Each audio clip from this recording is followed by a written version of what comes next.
우리 인사 한번 하겠습니다. 내가 당신을 사랑합니다. 어깨 주물러 주시면서 내가 당신을 사랑합니다. 다시 한번 인사하실 때 내가 당신을 축복합니다. 네.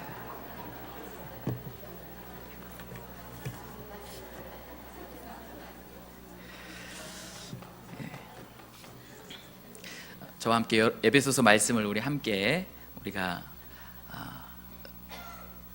하나님 주신 은혜를 누리고 있는데요. 하늘에 속한 신령한 복, 하나님께서 우리에게 주시려고 창세전부터 그 뜻을 세우셨습니다. 성부 하나님께서 세우신 그 뜻하신 바를 성령 하나님은 반드시 이루어 주셔서 하나님은 신실하신 분이심을 나타내 보이십니다. 그 성령 하나님의 역사를 따라서 그 복을 우리는 반드시 얻게 될 것입니다. 그게 하나님의 뜻이기 때문에 그렇습니다. 그런데 하늘에 속한 신령한 복은 말씀에 의하면 그리스도 안에서 주어진다라고 하셨습니다. 하나님께서 모든 자들에게 주시는 은혜이지만 그리스도 안에서 그 복을 받게끔 하셨다. 그래서 지난 시간부터 우리가 그리스도 안에서라는 것의 의미를 우리가 되짚어 보고 있는데, 왜 그리스도 안에서입니까? 범죄함으로 하나님께서 주신 하나님의 형상을 잃어버리고 불순종한 그 죄악의 결과인 죽음이라고 하는 것, 그 하나님의 진노 가운데 하나님의 복을 누릴 자격을 우리가 잃어버린 것, 그 잃어버렸기 때문에 나타나는 또 주어진 상황이 에덴 동산에서 쫓겨나 현재까지 저와 여러분이 잘 알고 있는 것처럼, 또 저와 여러분이 살아가고 있는 것처럼, 또 삶 속에서 경험하는 것처럼 모든 것들이 죽음으로 향하는 여정이 되어져 가고 있는 것입니다. 그러나 사람들의 타락으로 하나님의 뜻이 망쳐져 버린 것 같지만 하나님은 창세전부터 세우신 뜻을 포기하지 않으셨습니다. 왜 그랬었을까요? 오히려 이미 우리가 범죄할 것에 대하여 미리 다 예지하고 계셔서 우리의 모든 것의 잘못까지도 책임지시는 그 예수 그리스도 그분을 예비해 놓으셨기 때문에 그렇습니다. 예수 그리스도는 하나님이십니다. 그분이 어떠한 분으로 우리에게 다가오고 계신다고 했습니까? 우리의 모든 것을 책임지시고 우리에게 생명을 주시는, 우리를 구원하시는 구세주, 그 하나님으로 우리에게 다가오셨다고 했습니다. 예수님께서 우리를 책임지시는 것은 단순히 우리의 잘못한 것에 대해서 용서받도록 하기 위한 정도의 수준으로 그친 것이 아닙니다. 너희들 잘못했으니까 내가 대신 그 잘못을 감당할게. 물론 이것도 하나님으로서는 어마어마한 우리에게 베푸신 긍휼하심과 자비의 은혜이지요. 그러나 우리가 그 정도로 생각에 머물면 안 된다는 것입니다. 더 깊으신 뜻이 그 안에 담겨져 있습니다. 누가복음 13장 5절에서 9절 말씀에 비유로 말씀하고 계신 것처럼 하나님께서 범죄한 저와 여러분 끝까지 포기하시지 않는 것에 대한 말씀을 하고 계십니다. 포도밭에 무화과를 심었는데 여러 해 동안 열매를 맺지 못해서 땅만 허비하고 있었을 때 그 모든 것에 책임지시는 예수님께 하나님 그러십니다. 왜 땅만 허비합니까? 오히려 그곳에 다른 것을 심는 게 낫지 않겠습니까? 그럴 때 예수님께서 뭐라고 대답하십니까? 이 비유의 말씀에 나와 있는 것처럼 주인이여 금년에도 그대로 두소서, 내가 두릅하고 거름을 줄이니 이후에 만일 열매가 열면 좋거니와 그렇지 않으면 찍어버리소서 하였다 하시니라. 이미 찍어버려야 마땅하지만 금년도 그대로 두십시오. 제가 한번 열매 맺는 그런 실과가 되도록 내가 책임지고 양육해 보겠습니다. 올해도 그 정한 시기가 다 하는데도 열매를 맺지 못한다면 그때 찍어버리도록 하십시오. 그러나 그 전까지는 제게 책임을 지도록 제게 맡겨주십시오. 단순히 우리의 잘못한 죄에 대하여 대신 값을 치러주신 뿐만 아니라 우리를 하나님께서 기뻐하시는 열매 맺는 자로 세우시기까지 책임을 지시겠다. 예수님께서 그것까지 책임을 지신다는 것입니다. 곧 점도 흠도 없는 하나님의 자녀로 양육시켜 하나님 앞에 내가 인도해 하나님 앞에 세우겠습니다. 우리를 책임지시는 예수님께 우리는 감사해야 될 제목이 이것까지입니다. 우리의 죄를 용서해 주신 것도 무한 감사이지만, 찬양받기 합당하시지만 우리를 양육하셔서 하나님 앞에 점도 흠도 없는 자로 세워주시기까지 책임지시겠다고 하신 것이 얼마나 큰 감사입니까? 우리에게 영원한 시간이 주어진다면 영원한 시간 하나님께 또 예수님께 성령님께 감사의 찬양을 드림에 마땅하다는 것입니다. 그 영원이란 시간이 오히려 부족하지 않을까 그렇게 생각이 됩니다. 그래서 우리가 예수 그리스도께, 우리의 모든 것을 책임지시는 예수 그리스도께 맡기지 못할 게 무엇이 있겠습니까? 그 어느 것 하나 놓치지 않고 책임지시겠다고 하시는 그 예수님께 우리는 당연히 맡겨드리는 것이 믿음이고, 하나님께서 또 예수님께서 우리들에게 원하시는 것일 것입니다. 자, 오늘은 또 예수 그리스도 안에서, 왜 예수 그리스도 안에서입니까? 두 번째 의미를 함께 나누는 시간이 되길 원합니다. 사람이 타락으로 말미암아 하나님의 진노하심 가운데 죽음의 여정, 죄악에 대한 값을 치르는 그런 과정, 그 여정을 가는 사람들, 그 사람들이 가장 원하는 것이 무엇일까요? 사람이 범죄하고 타락하여서 당하게 되어지는 그 결과가 무엇이었습니까? 고통과 고난과 죽음이라고 하는 것으로 우리가 쉽게 표현할 수 있을 것입니다. 타락한 사람들이 가장 원하는 것, 자신들에게 주어지게 된 그 고난과 고통, 또 죽음이라고 하는 것에 대해서 벗어나기를 간절히 원할 것입니다. 왜냐하면 그들이 처음부터 지음받았을 때부터 고난과 고통과 죽음이라는 것이 있지 않았기 때문에 그렇습니다. 그들이 살고 있었던, 창조되어져서 살고 있었던 그런 상황들은 어떠한 상황들입니까? 매 순간이 기쁨이고, 매 순간이 만족이고, 매 순간이 풍성함이고, 매 순간이 행복한, 복에 넘치는 삶 살았었습니다. 에덴 동산의 삶이 그러했었습니다. 그러나 그곳에서 범죄한 결과로 말미암아 쫓겨나게 되고, 그리고 죽음의 여정 가운데 당하는 고난과 고통, 그 죽음의 괴로움을 자신의 잘못으로 책임을 담당해야 된다는 것이 너무나도 힘든 상황이라 얼마나 벗어나고 싶었겠습니까? 그런데 그런 고통과 고난에서 벗어날 수 없는 자신의 모습을 바라볼 때 그들이 간절히 원하는 게 있었다면 무엇이었을까요? 범죄한 아담과 하와가 에덴 동산으로부터 쫓겨난 다음에 그들의 삶 속에서 땀 흘리고 수고하고 해산의 고통을 느끼며 자신의 생명을 유지하고 죽음에서 벗어나고자 하는 몸부림치는 과정 속에서 그들이 정말 그들 속에서 떠올려졌던 것이 무엇이었을까요?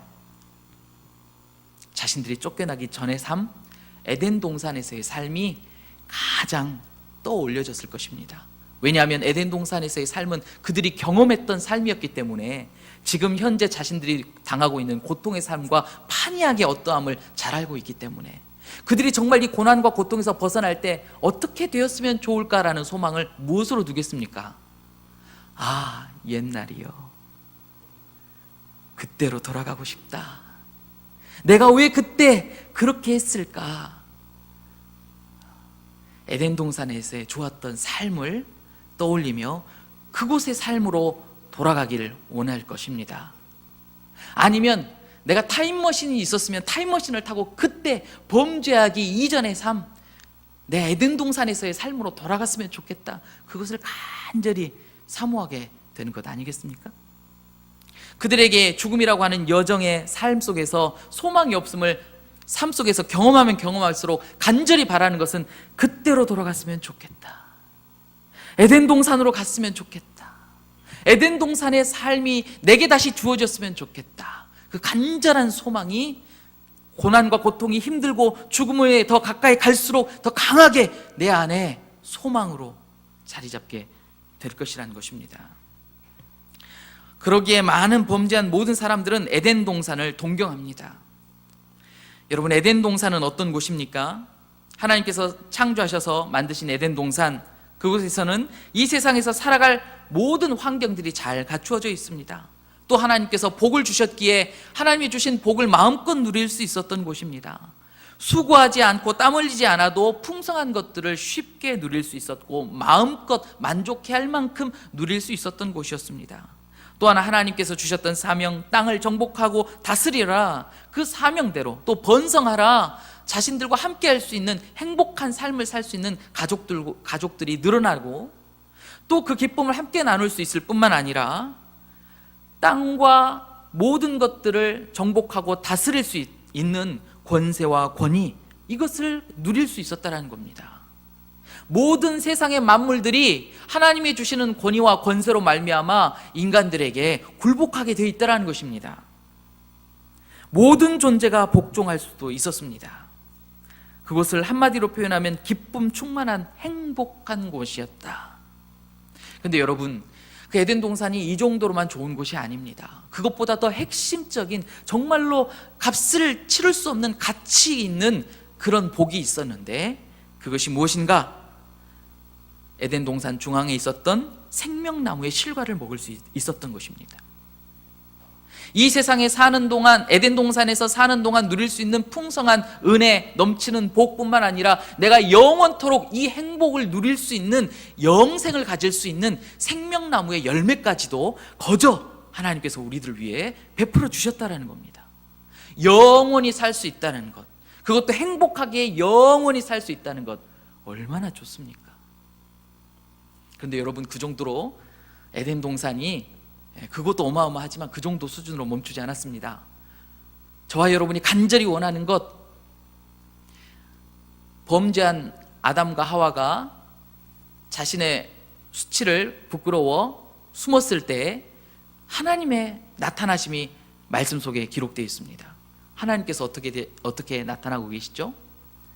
서늘의 바람이 불 때 하나님께서 거닐시며 누구를 부르십니까? 아담아, 내가 어디 있느냐? 하나님께서 에덴 동산을 거느시면서 아담을 부르십니다. 왜 아담을 부르셨을까요? 잘못한 여러분의 자녀가 잘못했는데 천천히 거니신다는 게 말이 됩니까? 여러분 자녀가 잘못해서 경찰서에 붙잡혀 있습니다. 여러분의 발걸음은 어떠할까요? 여러분의 행동은 어떠할까요? 여러분의 감정과 상황은 어떠할까요? 총총걸음으로 화도 나면서 안절부절 못하며 걱정도 되면서 편안하게 환경을 즐기면서, 경치를 즐기면서 거닐 수 있겠습니까? 그의 음성이 아이고 사랑하는 내 아들아, 이런 음성이 나올 수 있었겠습니까? 아니겠지요. 하나님의 이런 성경 말씀에 나타나고 있는, 창세기에 나타나고 있는 이 모습은 범죄해서 그 범죄한 인간들을 만나기 위한 그 한 번의 모습의 그런 표현들이 아닙니다. 마치 매일매일 행하셨던 것과 같은 그런 모습들입니다.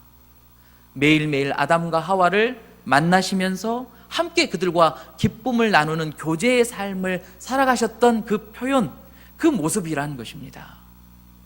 바람이 선선할 때 여러분 산책하기 좋고 내 삶의 기쁨을 누리는 시간들 갖기 좋은 것 아니겠습니까? 똑같은 상황이라는 거예요. 비록 아담과 하와가 범죄했었지만 그 순간에도 하나님은 여전히 변함없이 매일매일 하셨던 것처럼 아담과 하와를 얼굴을 대면하며 만나며 함께 기쁨을 누리도록 아담과 하와를 만나시는 그런 삶을 살아오셨다는 거죠. 그가 비록 범죄했어도 만나러 오셨다는 겁니다. 에덴 동산 안에서의 가장 가치 있는 복은 하나님을 대면하고 하나님과 함께 살 수 있다는 것입니다.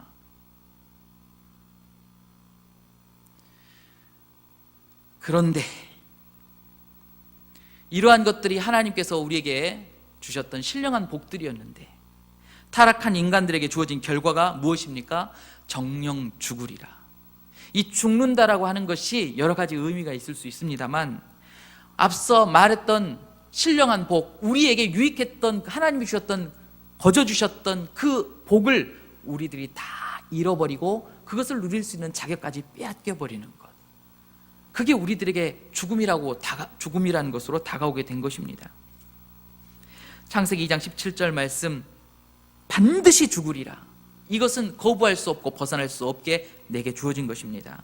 진정한 죽음의 의미가 무엇입니까? 고난과 고통을 당하는 것, 내 육체의 삶이 끝나는 것, 땀 흘리고 수고하고 해산의 고통을 느끼는 것, 먹을 것, 입을 것, 마실 것, 생명을 연장하기 위해 땀 흘리며 수고해야 하는 것, 땅을 정복하는 것이 아니라 오히려 저주받은 땅으로 말미암아 내가 자연 속에서 정복하는 게 아니라 정복당하는 삶, 자연재해와 같이 그것이 내게 협력하는 것이 아니라 내게 고난을 주는, 모든 것에 나의 삶을 앗아가 버리는 결과로 치닫는 그런 관계.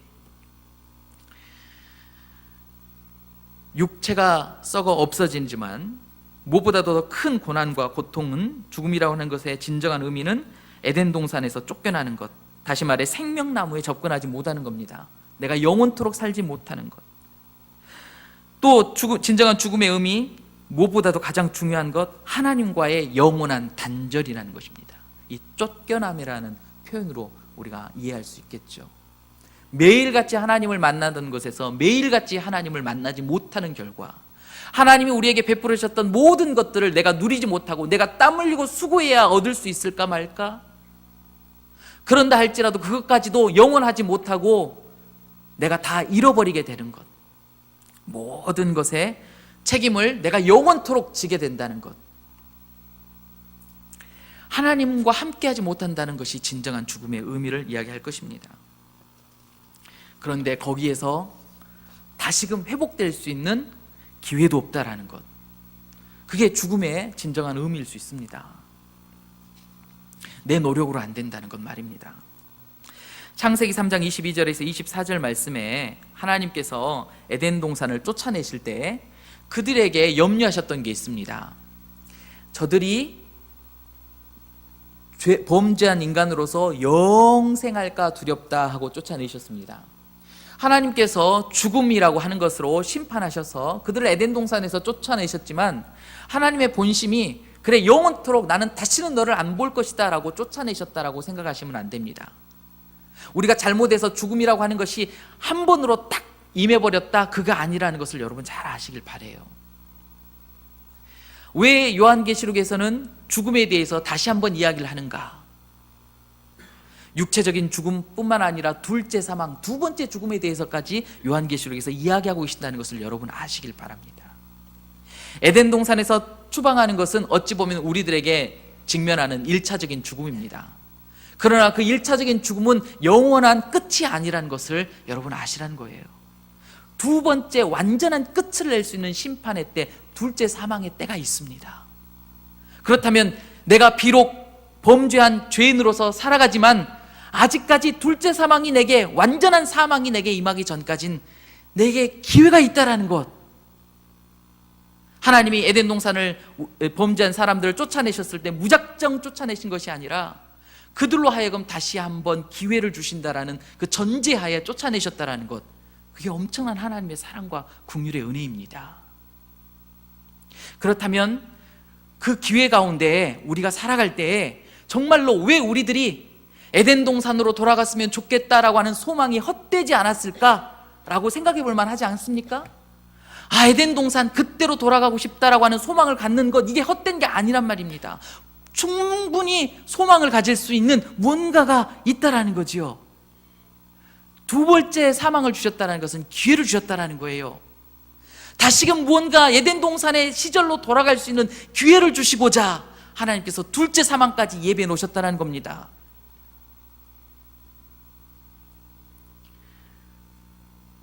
그 은혜가 그리스도 안에 있어요. 자, 우리가 에덴 동산으로 돌아갔으면 좋겠습니다. 에덴 동산으로 돌아간다는 것 얼마나 좋습니까? 그런데 여러분, 하나님께서 계획하셨던 것은 둘째 사망이 내게 임하기 전에 내가 에덴 동산으로 돌아가는 것을 계획하시지는 않았습니다. 하나님께서 창조하셨던 그 에덴 동산으로 우리를 다시 데리고 가는 것, 그게 하나님의 최종적인 목적은 아닙니다만, 그러나 에덴 동산에 있었던 모든 누렸던 것들과 같은 또 다른 에덴 동산, 그것을 예비해 놓으셨다는 거예요. 말씀을 잘 하신 분은 벌써 무엇인지 아시겠죠? 우리가 소망하는 것, 우리가 진정으로 가야 되는 것, 바로 그곳.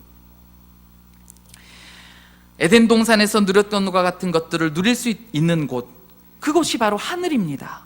그 하늘에 속한 신령한 복을 저와 여러분들에게 둘째 사망이 오기 전에 다시금 회복시켜 주시겠다라고 한 것입니다.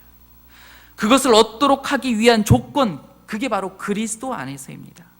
그리스도 안에서 주시겠다라는 것, 그것을 성취시킬 수 있는 분이 바로 누구다? 예수 그리스도이시다라는 겁니다.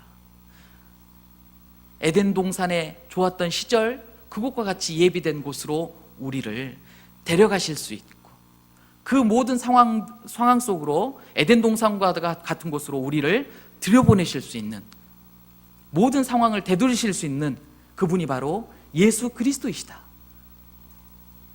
그 의미가 바로 그리스도 안에서라는 두 번째 의미라는 겁니다. 여러분, 에덴 동산과 같이 예비한 곳이 어디일까요? 여러분이 잘 알고 있는 것처럼 예수님이 이 땅에 다시 오셔서 우리를 데려가실 그곳, 새 하늘과 새 땅, 새 예루살렘 성, 바로 그곳이 성경에서 말씀하고 있는 곳입니다. 계시록 22장 1절에서 5절 말씀이 우리가 앞으로 갈 그 에덴 동산과 같은 그곳 설명하고 있습니다. 또 그가 수정같이 맑은 생명수의 강을 내게 보이니 하나님과 및 그 어린 양의 보좌로부터 나와서 길 가운데로 흐르더라. 강 좌우에 생명나무가 있어 12가지 열매를 맺되 달마다 그 열매를 맺고 그 나무 잎사귀들은 만국을 치료하기 위하여 있더라. 다시 저주가 없으며 하나님과 그 어린 양의 보좌가 그 가운데 있으리니 그의 종들이 그를 섬기며 그의 얼굴을 볼 터이요 그의 이름도 그들의 이마에 있으리라. 다시 밤이 없겠고 등불과 햇빛이 쓸데없으니 이는 주 하나님이 그들에게 비치심이라. 그들이 세세토록 왕노릇하리로다. 에덴 동산을 창조하시면서 주셨던 모든 신령한 복들을 예수 그리스도가 이 땅에 다시 오셔서 우리를 데리고 가실 그 하나님의 나라, 그 영원한 천국의 삶에 다시금 똑같은 형국으로 우리들에게 다 베풀어 놓으신다라고 요한계시록에 약속하고 계신다는 겁니다. 생명의 생수, 하나님의 보좌로부터 나와 생명나무의 열매를 맺고 치료함을 받고 저주가 없고 하나님의 얼굴을 다시 보며 영원토록 왕노릇하는 그 모든 것들, 그것을 누리게 해주시겠다라는 거예요. 이게 바로 하늘에 속한 신령한 복, 에덴 동산에서 맛보기로 보여주셨던 그 모든 복들을 우리들을 위하여 예비해 놓으셨고 주시기를 작정하시고 주시고 계신다라는 것입니다. 그래서 요한복음 14장 6절 말씀에 예수님께서 단언코 이렇게 이야기하십니다. 예수께서 이르시되 내가 곧 길이요 진리요 생명이니 나로 말미암지 않고는 아버지께로 올 자가 없느니라. 바로 우리를 위한 예비해 놓으신 에덴 동산, 하나님이 계신 그 하나님의 나라, 그 천국으로 예수님께서 우리를 데려가 주시겠다라는 거예요. 그곳으로 갈 수 있는 길은 그 어떤 것도 없고 내 노력도 안 되고 오직 예수님밖에 없다라는 것, 예수님이 길 되어 주신다라는 것입니다. 이미 이사야 11장 6절에서 10절 말씀에 그곳에 대해서 표현하고 있습니다.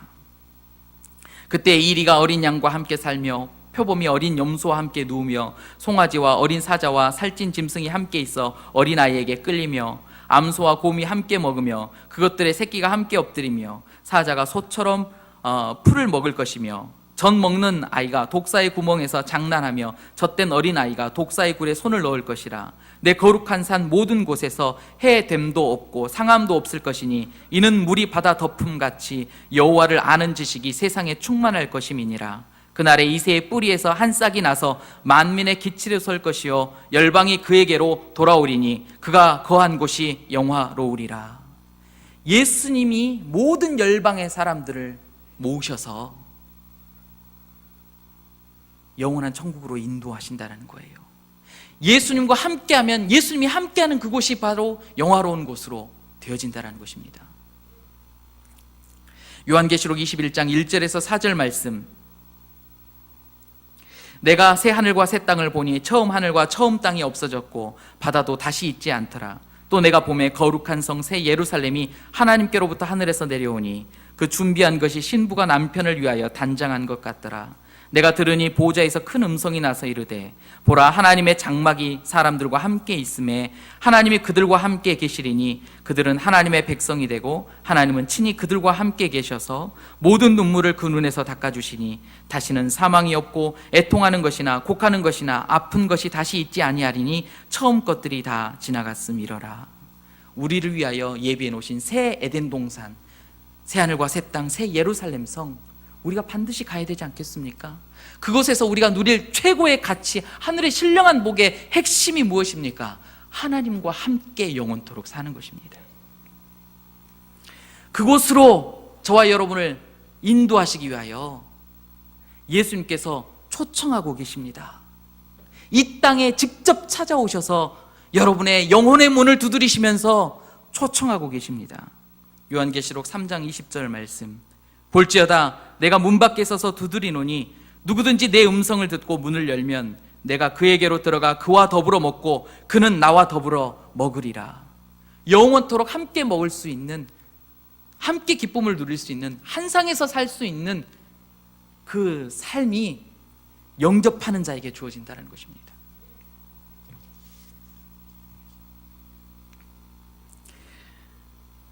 예수님께서 많은 자들에게 초청하고 계시는 메시지 중에 가장 강력한 메시지가 있습니다.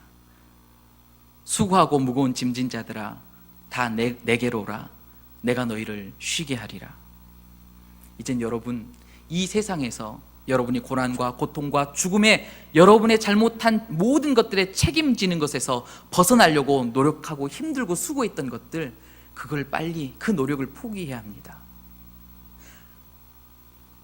그것을 십자가에 못 박아야 된다는 거예요. 그리고 여러분이 속히 취해야 할 것이 무엇입니까? 수고하고 무거운 짐진 자들아 다 내게로 오라. 내가 너희를 쉬게 하리라 말씀하시는, 그렇게 행하실 수 있는, 그렇게 행하셨던 예수님께로 우리가 빨리 가는 겁니다.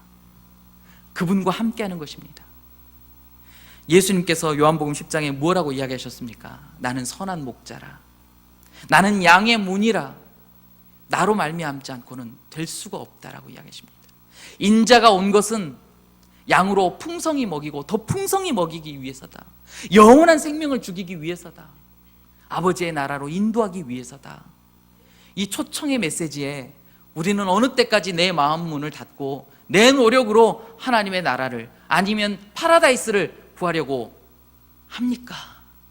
어찌 보면 편한 삶을 살려고 이 세상에서 몸부림치고 있습니까? 모든 것을 전도서에서는 헛되고 헛되며 헛되고 헛되니 다 헛되다라고 이야기하고 있지 않습니까? 오직 헛되지 않은 것은 하나밖에 없습니다.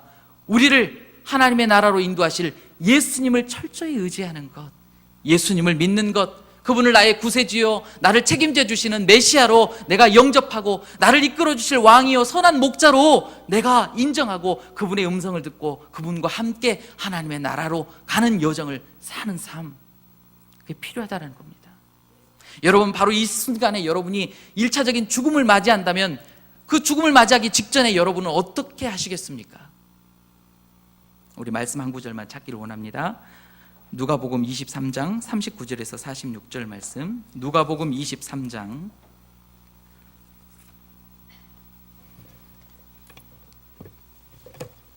39절에서 46절 말씀까지. 누가복음 23장 39절에서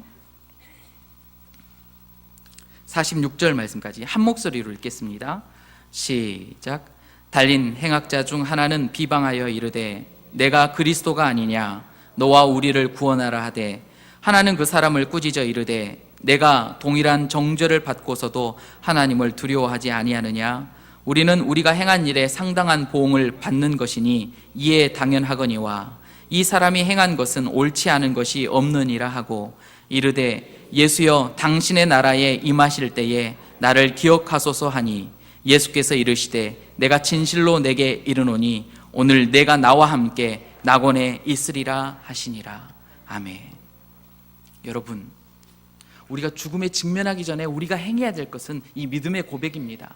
비록 이 십자가에 못 박히는 강도는 자신의 잘못으로 죽음을 맞이할 수밖에 없었지만 그가 한 가지 놓치지 않았던 소망이 무엇입니까? 예수님, 당신이 하나님의 나라로 임하실 때 나를 기억하소서. 나 자격 없지만 당신께 부탁합니다. 당신밖에 없습니다. 나를 불쌍히 여겨주셔서 나도 당신의 나라에, 하나님의 나라에 데려가 주십시오. 얼마나 멋진 고백인지 모릅니다. 여러분, 우리의 매일의 삶은 죽음의 삶이어야 합니다. 십자가에 죽는 삶이어야 합니다. 예수님께서도 말씀하고 계시지 않습니까? 아무든지 나를 따라오려거든 자기를 부인하고 자기 십자가를 지고 나를 따라야 할 것이다 라고 하셨습니다. 매일 우리는 이 강도와 같이 십자가에 매달려 예수님과 함께 죽음을 경험하는 자가 되어야 합니다. 그때 우리는 믿음의 고백을 주님께 드려야 합니다. 당신의 나라에 임하실 때 나를 기억하소서. 예수님께서 주시는 음성의 확신을 가져야 됩니다. 내가 오늘 나와 함께 낙원에 있으리라. 매일 이 믿음의 고백의 시와 찬미의 화답과 같은 이 예수 그리스도와의 관계가 끊임없이 이루어져야 됩니다. 예수님께서도 죽기 바로 직전에 하나님을 향하여 무엇라고 고백하셨습니까? 아버지여, 내 영혼을 아버지 손에 부탁하나이다. 구하는 자에게 하나님은 절대로 무시하시지 않고 구하는 대로 응답하십니다. 그게 하나님 아버지시라는 것입니다. 여러분, 그리스도 안에서 하나님은 하늘에 속한 모든 신령한 복을 주신다고 하셨습니다. 신령한 복을 받아 누릴 수 있는 것은 그리스도 안에 있어야 합니다. 그리스도 안에 있다라는 것은 무엇을 의미합니까? 바로 이 강도가 고백했던 것처럼 당신의 나라에 임할 때 나를 기억하소서. 이 고백을 드리면 이 믿음의 고백 가운데 여러분의 영혼 가운데 영접한 예수님께서 여러분을 영원한 천국으로 인도하시고 하늘에 속한 신령한 복을 이 땅에서부터 누리도록 역사하실 것입니다. 그 하늘의 신령한 복을 그리스도 안에서 누리시는 저와 여러분 되시기를 예수님의 이름으로 축복합니다.